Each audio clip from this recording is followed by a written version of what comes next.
అందరికీ నమస్తే. నేను Vijaya. Welcome to voice of Vijayalakshmi. ఇవి వచ్చేసి గేట్ బయట ఉన్న మొక్కలండి. ఇవన్నీ వీటితో ఇవి బయట ఉన్నాయి కాబట్టి టమోటాలు ఎవరైనా కోసేస్తారనేసి నేను పచ్చి టమోటాలు కోసేస్తున్నాను. ఇవేమో పచ్చిమిర్చి లాస్ట్ ఇయర్ మొక్క అంతా కాపు అయిపోయిన తర్వాత ఊరికే కట్ చేసేసాను అనమాట. ప్రూన్ చేశాను, మళ్ళీ వచ్చింది. కాకపోతే ఈ మిరపకాయలు కోయంగానే మళ్ళీ ఎందుకో ఎండిపోయిందనమాట. అది ఈ పచ్చి మిర్చి కనుక మన మొక్కల నుంచి వచ్చినవైతే నేను ఉడకబెట్టకుండా చేసుకునే వాటికి వాడుకుంటాను.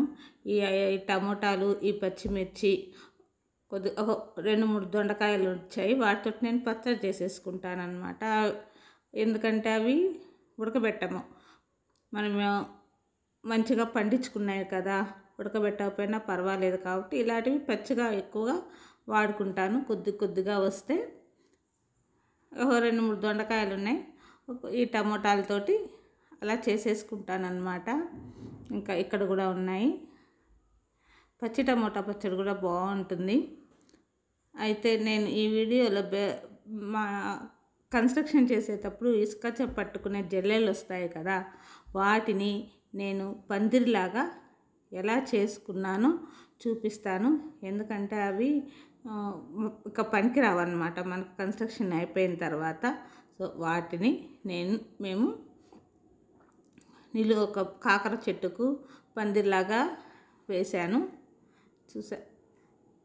ఈ దొండకాయలు కూడా ఒక 3-4 కోస్తూ ఉంటాను. మళ్ళీ ఒక కొమ్మ ఎండిపోతుంటుంది, ఇది మళ్ళీ బాగా వస్తుంటుంది.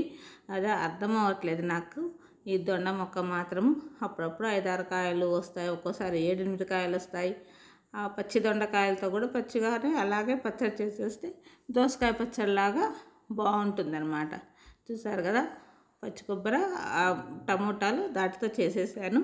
ఇప్పుడు ఈ జల్లెడతోటి మనకు పని అంతా, మధ్యలో ఉన్న నెట్ అంతా మనము కన్స్ట్రక్షన్కి వాడినప్పుడు అంతా చినిగిపోతుంది అన్నమాట, అది పాడైపోతుంది. సో దాంతో మేము పందిర్లాగా చేసుకున్నాము. కాకరపాదుకు అలా అటు ఇటు తాళ్ళు కట్టేసి కాకరపాదు బయట సైడ్ ఉన్న కాకరపాదు బీరపాదుని ఇలా లోపలికి అల్లిద్దామని అనుకున్నాము. ఇలా దీనికొకటి, దొండపాదుకొకటి చేశానన్నమాట. ఆ బయటికి పోయి నేను కాకరపాదు అవి చూపించుకోండి. ఇలా కాకరపాదు పైకి వెళ్ళి ఆ కొమ్మను అలా లోపలికి లాగేసుకుంటాము. ఇదేమో బయట నాటుతున్నాను పప్పాయ మొక్క. ఇది వచ్చేసి టబ్బులో ఉంది, అందుకని నేల మీద నాటుతున్నాను. అన్నీ అలా పడిమొలిచిన మొక్కలే ఎక్కువగా యూజ్ చేస్తూ ఉంటాను నేను.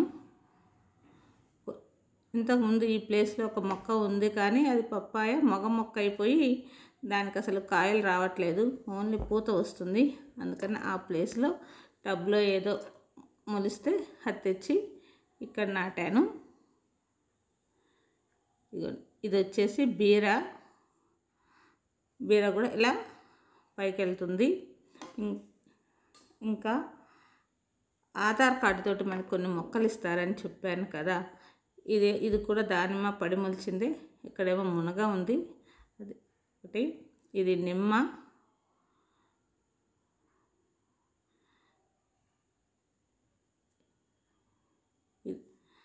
ఇది వచ్చేసి మిరప మొక్కలే, సపోటా అన్నమాట. ఇదేదో పిచ్చి మొక్క మోస్తుంది, అదైతే ఏంటో తెలియదు. మీకు ఎవరైనా తెలిస్తే చెప్పండి. టమోటాలు అయితే ఇందాక కోసాను కదా, దీని నుండే కోసాను నేను కొన్ని, లోపల కొన్ని కోసాను. ఇది వచ్చేసి జామ. టమాటా మొక్కలన్నీ అయితే పడి మొలిచినవే. ఇలాగే అందరూ మొక్కలు పెంచుకొని మన వేస్ట్ నుంచి బెస్ట్ తీసుకుంటారని ఆశిస్తూ మరో మంచి వీడియోతో మీ ముందు ఉంటాను. Thank you for watching. Bye bye.